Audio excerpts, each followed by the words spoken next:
Welcome back for part 2 of my coverage of One Flew Over the Cuckoo's Nest for PSY 300 Movies of Madness. The first question that I asked you in your film reflection questions was, first off, why is McMurphy at the hospital? What are you told about him and his reason for arriving? I mentioned in part 1 of the video lectures that McMurphy is a person who has been convicted of assault, of various criminal activities, and of statutory rape, which was the terminology used at the time in the 60s and 70s for having sex that is presented in the context of being consensual, but with an underage person. So he has a prison sentence or a jail sentence that he is serving. It's suggested to you that he has been acting out in a way that suggests to the prison staff or the jail staff that he may be suffering from some kind of mental disorder. So he is sent to the hospital for evaluation. You're given this information kind of after he is shown laughing, really enjoying the theatrics of entering the hospital and being introduced to the staff, and then sort of ushered into the hospital setting. You're also given some of this information in his first sort of interview with Dr. Spivey, played by Dean Brooks. So why is he happy there? He feels like he's pulled off this coup where he doesn't have to be on work detail at what is referred to in the film as a work detail at the work farm. Jail inmates during that time period often had to perform manual labor for no pay or very little. That's still the case today in many prisons and jails where inmates are expected to do work. So he thinks that for the last handful of days of his sentence, he's going to be able to mess around, goof off, play, basically, at the hospital until his time is up. He's disabused of this notion later in the film when he's had a confrontation with one of the orderlies over basketball, and while he's swimming, he is informed that he is not in fact there on an indeterminate number of days. He will not be walking out of the hospital when his jail sentence is up. Now he's in a hospital setting where he is indefinitely present until the staff decides he can leave. Now, at that time period, especially if you kind of project back to when Ken Kesey wrote the novel, indeterminate, indefinite stays at psychiatric hospital either for evaluation or treatment was more normative. That's certainly not the case today, at least not with a great deal of effort being taken on the part of the medical staff or the family to override protections that patients have, which ensure that they cannot be warehoused indefinitely in psychiatric hospitals, with rare exceptions. So during the time when the film was being made, I mentioned in part 1 that large state hospitals were being emptied systematically and very rapidly, in part in response to a patients' rights movement that had been growing strength for several years by that point in time, and by the successful pursuit of litigation showing that people were being denied human rights in being institutionalized against their will, being forced into treatment against their will, and in some cases being forced to be undergo medical procedures such as sterilizations for women, hysterectomies, for men, although it was much more common for women, for men, vasectomies, in some rare cases, castration. But, the more benign, if you can call it that, use of chemical means of pacifying and keeping control over people. When antipsychotic medications came on board, now there was a tactical argument that could go along with the idea that people have rights to be participants in their own care, even when their illnesses are psychiatric. The introduction of the first wave of effective antipsychotic medications was used as a justification for saying these people can take medication, and by these people, quote unquote, they're referring to people experiencing psychosis, that they could be treated in the community. One of the challenges with the deinstitutionalization movement was there were supposed to be networks of community-based care set up for people with serious mental illnesses, and that didn't really happen. So what we're left with at the current point in time, so fast forward to the 2000s and up to the present moment, jails and prisons have taken the place of large psychiatric hospitals, in effect making the situation far worse. Now, we could spend an entire semester just talking about the deinstitutionalization movement, the history of psychiatry and psychiatric hospitals in the United States, and the shift to criminalizing mental illness, and the criminal justice system becoming the largest single mental health provider in the United States. We could spend a whole semester taking a class just about that. So I'm going to have to leave that here, but that history is a part of the backdrop. Going back to McMurphy's basic misunderstanding, what that suggests to you as the viewer is he thinks he's going there for a break, to have some fun, to goof around. What he's falling into, to quote the title of another classic film in this genre, he's falling into a snake pit from which he can't escape. And in fact, he does not escape. Now, your text author makes a point that there's a very special kind of physicality to the men who were recruited who were cast to play key roles in this film.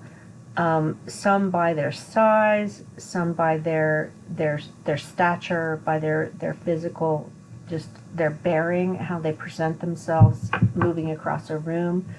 You probably see some familiar faces, although for some of these actors they were quite young at the time that they were cast. I mentioned Will Sampson, who he had not been an actor prior to this point in time.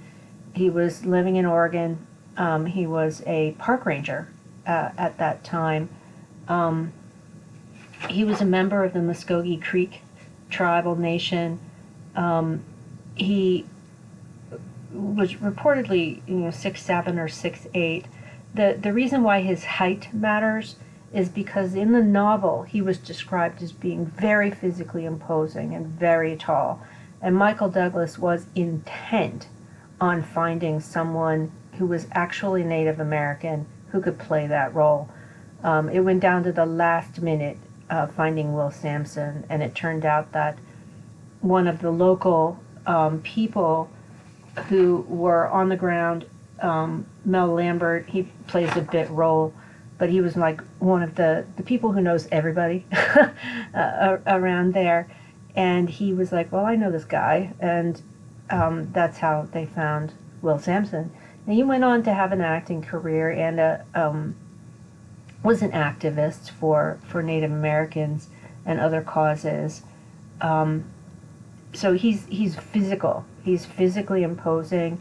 He has this face that communicates simultaneous calm and sincerity and intelligence, but also can shift very quickly to hardened kind of coldness that could be interpreted as menace.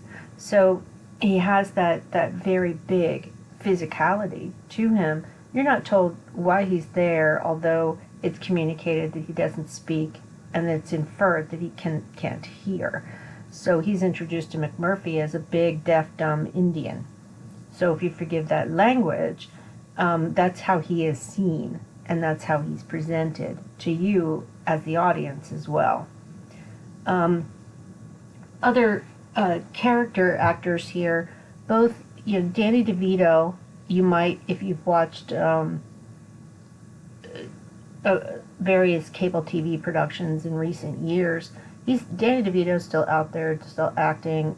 At the time he was doing stage work, he was super young. He was doing stage work on the East Coast, some comedy. He's diminutive. He is short. He is kind of a little fireplug of a guy. He stated that in making the film, he spent time on the ward with what would have at the time, so 1970, been referred to as people with mental retardation. Today, that term is no longer used because it's seen as derisive. We would describe individuals like those he was patterning his character after as people with developmental disabilities or neurodevelopmental disabilities that affect cognitive function and a variety of other functions. Same with Sidney Lassick, who is small. He was a character actor, did stage work, mostly in comedies, but a lot of character actor work. He, like DeVito, kind of attached himself to patients who were still at the hospital who would be described as people with developmental disabilities. Christopher Lloyd, he's still out there acting. If you get into nostalgia, like 80s, 90s film nostalgia, he was in the Back to the Future franchise. He and DeVito worked together in a television sitcom called Taxi in the 1980s that was very famous.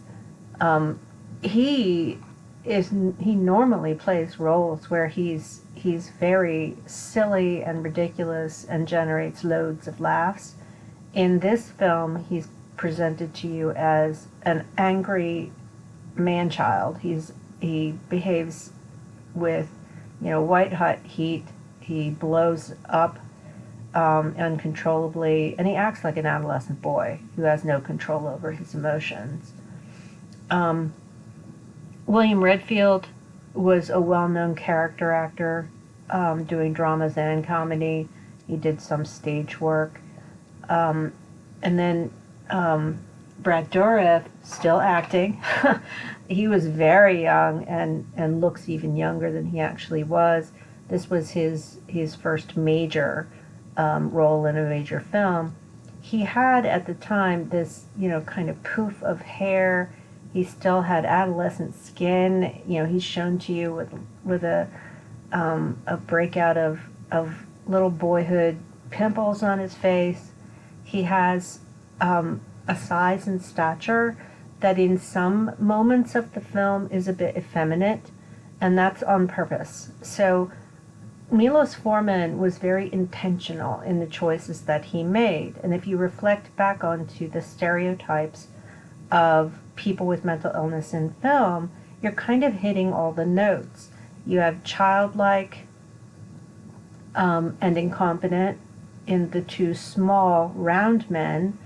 You have this unpredictability and dangerousness in some of the two large men. And you have just sort of an effeminate quality that is attached to both Billy Bibbit and to the part played by Redfield. So that effeminate quality is really characteristic of films that have ensemble casts of males who are institutionalized, whether it's an army film or a school film. when you put a group of men together and they are presented to you as dysfunctional, they'll be dysfunctional in very specific ways. They'll be feminized, as happens with these two characters. And when we tend to see feminized characters who are male, they are also under the thumb of a stronger woman. So with Billy, it's his mother. Then you have his wife, who his concern, his worry, his upset over his wife really just sort of pushes Harding, over the edge. And he bows down to the nurse. So when you have characters who are presented effeminate, and they're biologically male, they're often really pushed under the thumb of a stronger female character.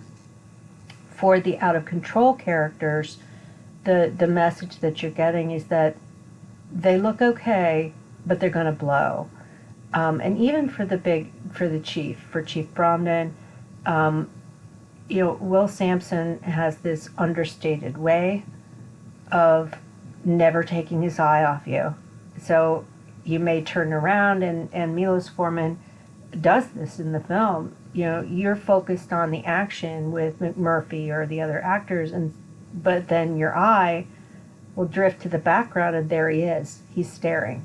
And that's intentional on Milos Forman's part, to have this ever observant but silent, ostensibly unhearing watcher. And he's so large that just his size is an implied threat. Now, if we go from, that's the main ensemble cast, then we have this additional set of people, and Milos Forman continues the scene here, or the tendency to find physically very specific types of people.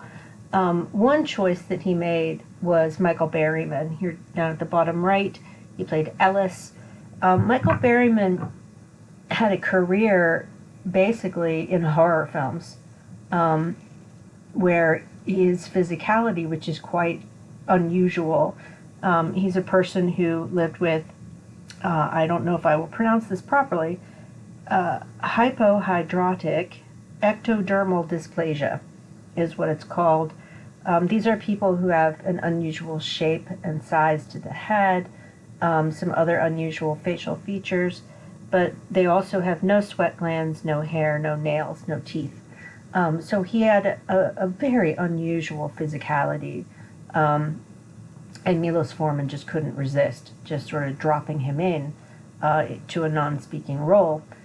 He gets to be part of the party scene, to the drinking, but basically he's just there for visual interest for the audience. For Mancini, let's see here, make sure I get the name of the actor right, Joseph Ellick. He is presented, he's a large man. He's got these dark undercircles to his eyes. We get that with another character as well. He's presented to you in some moments as purely catatonic, and in others very moldable, very pliable, but always stating that he's tired. So he has a very memorable face, kind of like your uncle down the street face, but he's basically non-functional. You've got the Colonel, who he usually in these institution films, which field male casts, you will have some elderly individuals who are no longer functional, but they have hidden sort of knowledge, and that's the case with this character as well. We have an older man who is no longer able to be independent in the world for whatever reason, and but he knows things, and he asks that really carefully crafted question about why are our rooms locked during the day. He's articulate, he's clear, but he's choosing to just say, I'm done, right? So that's communicated as well. with these characters, you have another small man with some effeminate qualities and some childlike qualities. And here you have another tallish man, but with very distinctive facial features, very dark circles around the eyes, very pale skin, the droopy eyes. He kind of hits a lot of those notes of the chronically incarcerated person. They are routinely shown to you as a set in the film. And, most of my students don't notice this, but there are these little moments where it's very clear that what Foreman is communicating to you is that these two have more than a friendship, that they're probably gay. And at the time, so 60s and 70s, you could still be hospitalized for a mental disorder if you were an out gay person. So during the party scene or after the party scene, when they're being woken up by the staff, their beds are slid together, and the implication is that they've slept in the same space with each other. So that's important to recognize. Milos Forman was likely creating that as a message where you've got an effeminate character and a more masculine character, and they are presented to you as a couple. Now, the two disorder cards that people have in class to talk about for this film are selective mutism, because people, if you ask them, so what mental disorders show up in One Flew Over the Cuckoo's Nest, people often jump right away to Chief Bromden and say he doesn't speak. That must be what selective mutism is. Well, no, it's not. Selective mutism is considered to be an anxiety-related disorder. The vast majority of people who experience selective mutism are CADEs, and they're anxious. Their fearfulness is what drives their inability or failure to speak in social situations. Most of the time it's diagnosed in childhood when kids go to school, and there's a clear expectation that they speak in these social environments. The fact that these are kids who find it difficult to speak socially outside of their home environment it gets in the way of school success. It can interfere with eventual achievement and with social relationships. Now, the word selective, and many critics say selective, that might suggest to people it's voluntary, that people are choosing not to speak under certain circumstances. And that is not how the disorder works. For people who experience selective mutism, the selective refers to its situational quality. These are often kids who are very comfortable speaking at home with their family, but not outside of that space. And it's not something that they have control over. Again, the software that I use to record lectures does not always pick up sound particularly well. I will post this video to my playlist.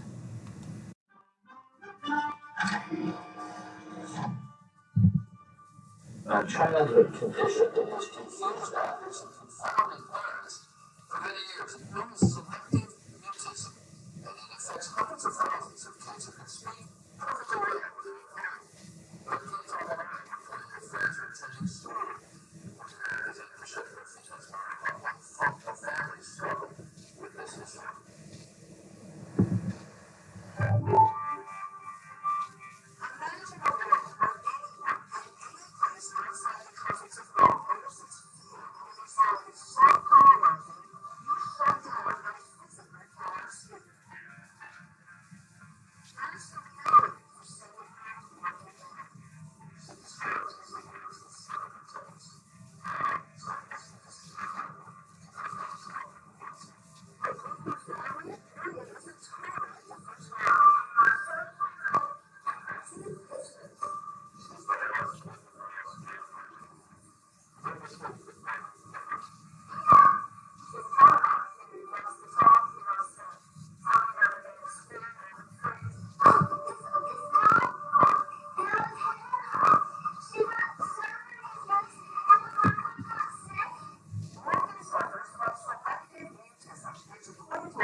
things. You know, they're not strangers. But it is very different from everyday shadows. The difference between shadows and selective mutism is a very good function. Shadows are good function. Children are selective mutism have a different sensory, emotional, and academically. Active mutism makes every class a child. In reading, students have a huge role placement in the community. Making a reflection as well. In that class, you may respond when the parent asks a question or introduce them. How loud are they feeling? Rachel? If I want to learn a number, do I want to get gigantic things up here? The primary thing is not have first grade and second grade class. And it's difficult to assess where she is in the if she's already in that. Now, the most diagnosed disorders, or dismissed as just a phase. It is to suffer these things. The first level treatment is not to be able to talk, but to help them improve health and anxiety and begin to engage them with an environment and range. This is new. It's generally new. In a local store, we see a husband. Logan throws money to the cashier, something she could not possibly have accomplished a few months ago. But with no special sort of way to provide, Logan shuts down.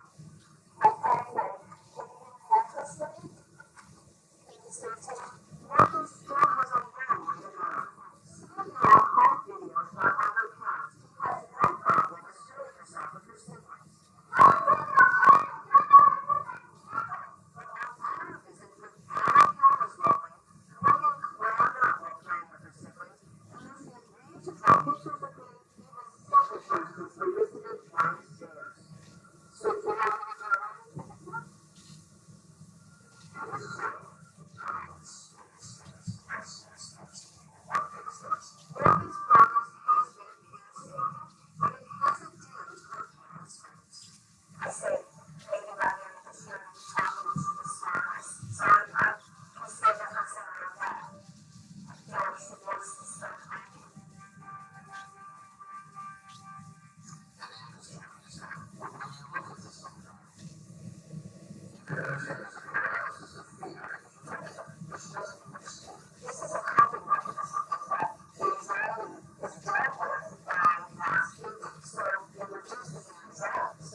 So one thing you notice about this video clip, right off the bat, the producers have not been careful in putting the taglines at the bottom, where they have a message on the screen for most of the video that says, "Why is my child so shy?" In the actual narration of the video, they explain that those are two different things, that shyness and selective mutism are unrelated constructs. But unfortunately, the producers of the television show Good Morning America didn't really catch that inconsistency with their own production. Now, I caught this one kind of odd presentation of selective mutism. In Cuckoo's Nest, selective mutism is presented as malingering. So you've got the chief who is choosing to remain silent, even though he can speak, and is allowing people to infer that he cannot hear, when in fact he can, kind of reinforcing that malingering stereotype. The other version of selective mutism is typically presented in male characters in comedy situations, particularly where they are attracted to girls or women. Some of these characters are children, some are adolescents, some are adults. But these are presented as shy men who, in the face of someone that they find attractive, find it difficult to speak.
So here you see a character from Big Bang Theory who has been, up to this point in the series history, presented as very awkward, very uncomfortable with women, and of not being able to speak in their presence. He has discovered by trial and error that if he drinks alcohol, he feels more confident. So you're shown that this is largely just in his own head, that he can snap out of it if he can manipulate himself in the right way. So that's another way in which selective mutism can be mispresented in popular media. Now, the other disorder that is frequently referenced in One Flew Over the Cuckoo's Nest is what is now called childhood onset fluency disorder. It's also referred to as stuttering, a fairly common experience.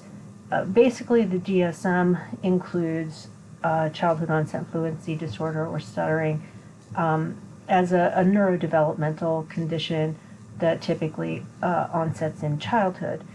You have interruptions of fluency, of speech patterns that are inappropriate for the person's age. You have sound and syllable repetitions, prolongations, interjections, broken words, and so on. These interruptions of fluency get in the way of people's functioning, so it makes it difficult for them to speak with fluency in academic settings, in work settings, and also in social interactions. Early on in the history of psychology, it was assumed, and this comes through in the film pretty clearly, it was assumed that this was a psychosomatic condition, that it was driven by trauma, that it was driven by, in particular, in psychoanalytic circles, it was assumed that if you had a male who had difficulty with stuttering, that it was caused by an overbearing, cold female figure, the mother. And that is certainly comes through loud and clear in Cuckoo's Nest, that you have Billy, who has a controlling mother, and anytime his mother is mentioned, his speech becomes more impaired. What we know through research is that stuttering or childhood onset fluency disorder is not caused by trauma. It is not related to anxiety, although people with childhood onset fluency disorder may develop social anxieties as a result. The causal direction is not the other way. It is not an anxiety-related condition. It is a neurobiological condition. It's statistically more common in boys than girls, and appears to have some genetic element, but it's not necessarily clear what that element is.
I find Nate absolutely adorable.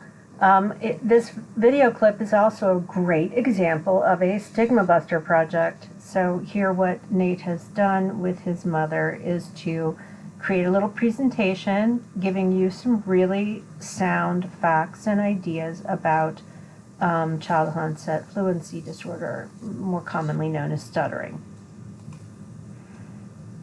Now we need to get back into the film and thinking about the interactions between the characters on the ward. This is a buddy film with an ensemble cast, and McMurphy is kind of dropped in as the catalyst for chaos into the ward.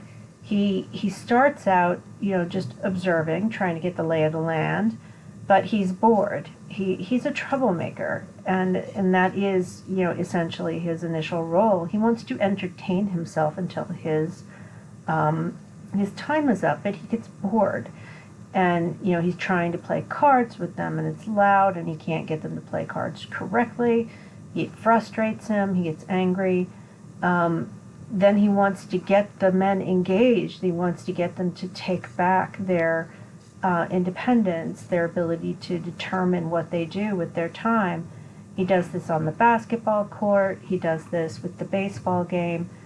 He does this when he loads them on a bus and takes them fishing. So not only is he a troublemaker,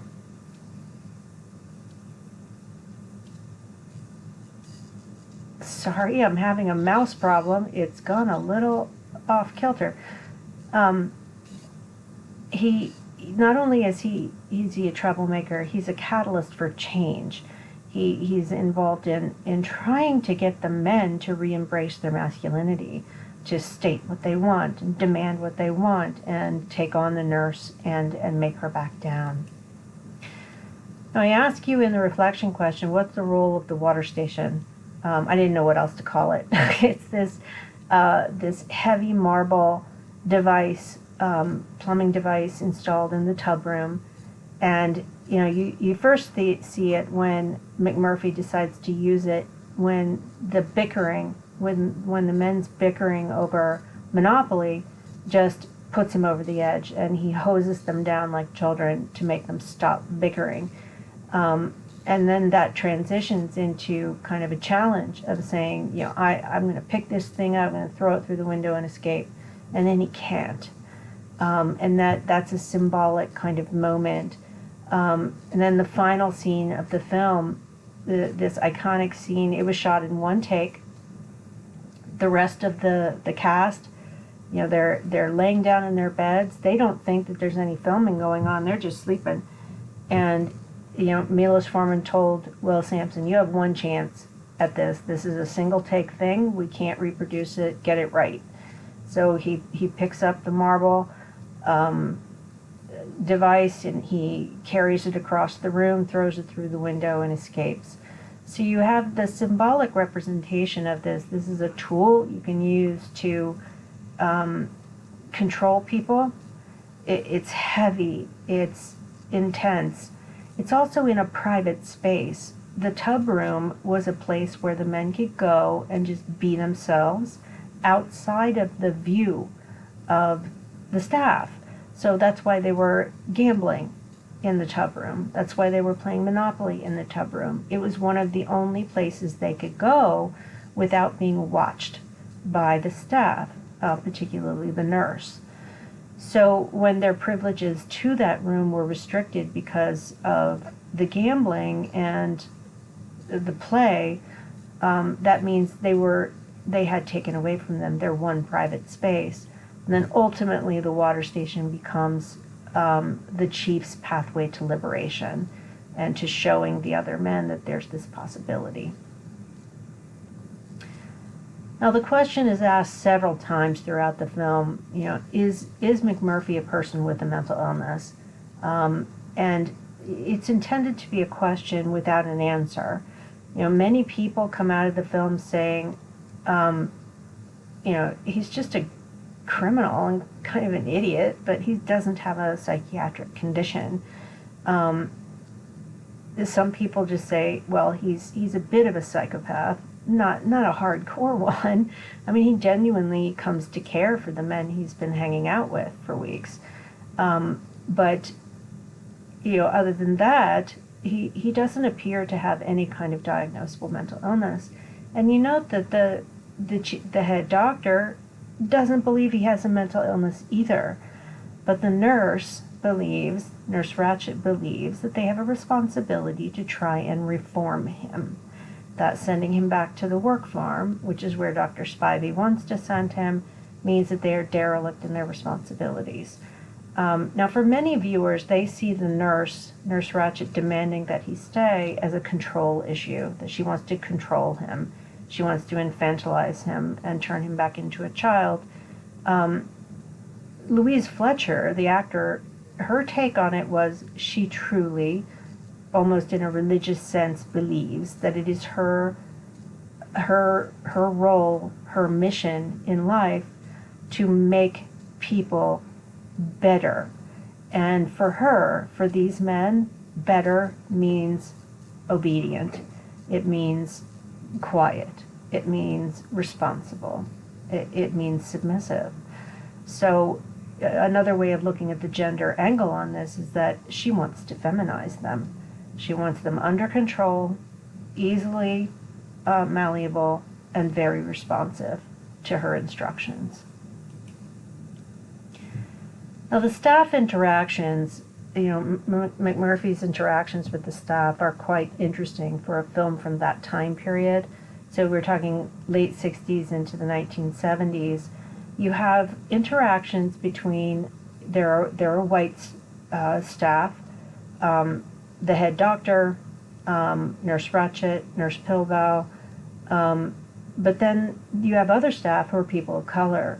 You have, friends of Mike Douglas, like Scatman Crothers, well known on television as a character actor. He's brought in as a night orderly. And then you have this trio of black men who at the time weren't well-known actors, but they did, smaller roles on what Hollywood could offer them at the time. But you have this really interesting dynamic, these intersections of race and gender and the institutional setting. For many commentators, when they look at these scenes where you have the staff interacting with the nurse, so you have the three black men who are interacting with Nurse Ratched, they are clearly obedient to her, kind of not in an awestruck way, but they know she's in charge. She's the boss, but they are the boss of the patients. So part of what Milos Forman does is to communicate, these are black men in America in 1960. There has been a civil rights movement, but it's in no way done. He's communicating in a really kind of subtle way, but when you start putting the pieces together, it's clear. These are men who are in a vulnerable position. They know who they're above in this institution, every single patient. They have control over their lives. They have control over them, but they only have that control as long as the nurse, as long as the doctors are happy with them. So you can see they're more assertive in times when there are no white staff around. They're pushier, they're more demanding, they're tougher, and more physically controlling of the patients when the nurse is not around, when the doctors are not around. When they're out on the basketball court is an example of that. One of their joys of the day is beating the patients at basketball or just being permitted to play basketball on their own. And McMurphy shakes that up, and the orderlies don't like that. So you do, as an audience member, have to really think about those race dynamics that might be showing up there in the film. And remember that this was a film that was made late 1960s, early 1970s. Now, the nurse I mentioned in part one, I think that if you look up Hollywood lists of the best villains in film history, Nurse Ratched shows up in the top 10, always has, probably will never fall from that pedestal. Louise Fletcher herself said she never shook the role, that being Nurse Ratched stayed with her and still stays with her as a role that shaped how people everywhere view her. Many students have asked me about the hairstyle. The wardrobe and hair and makeup was designed to communicate a very clearly demonic kind of set of messages. And while the hairstylist and Milos Forman, the director, don't immediately make the connection between the ram's head symbol of Satanism and Nurse Ratched's hair, that's a connection that audiences have made from the start. That the curl of the hair is similar to the curl of horns that is used in this sort of iconic image of Satanism. The big nurse being female is often interpreted as a very psychoanalytic kind of figure. She's this very powerful, very strong, very almost religiously dogged figure who, despite being female, is in control of a whole universe of men, including the doctors. So she's labeled as a villain primarily because in her her conflict with McMurphy, eventually he loses his life, even before Chief Brandon suffocated him with a pillow. Now the filmmaker, and Milos Forman, he's famous for saying, this was a Czech film, and by that he means, he grew up in Czechoslovakia under a communist regime. He knew what it was to have every aspect of your life controlled by other people. He knew what it was to be constantly vulnerable, and he saw the story of One Flew Over the Cuckoo's Nest as not really being a mental illness story. He saw it as a way of showing how institutions, including psychiatric institutions, could be used to snuff out people's independence, their capacity for autonomy. And he's tapping into some broader cultural, historic themes from the Czech experience, but also kind of reflecting on the current moment in American history as well, where you have an anti-war movement concerning the Vietnam War. You had the civil rights movement is still underway and still quite intense. You have the women's movement still underway and quite intense at that time. And, in the psychiatric realm, deinstitutionalization is still ongoing. So they are trying to send a message that institutions are bad places where the powerful destroy and warehouse the meek. And that sends a message that still resonates today, and it's one of the major stigmatizing components of film, is that when you submit to psychiatric treatment or psychotherapy, you are at risk of being controlled, that you're going to be harmed by malevolent people. Now, I like to close by asking you as students to, from your own point of view, knowing what you know so far in this class, to tell me how stigmatizing do you think a film like this is. And you need to think about it in terms of how many of those stereotypes of people with mental illness does it hit? How many of those stereotypes of psychiatric institutions does the film really include? And that can help you to form that judgment. And that concludes my coverage of One Flew Over the Cuckoo's Nest.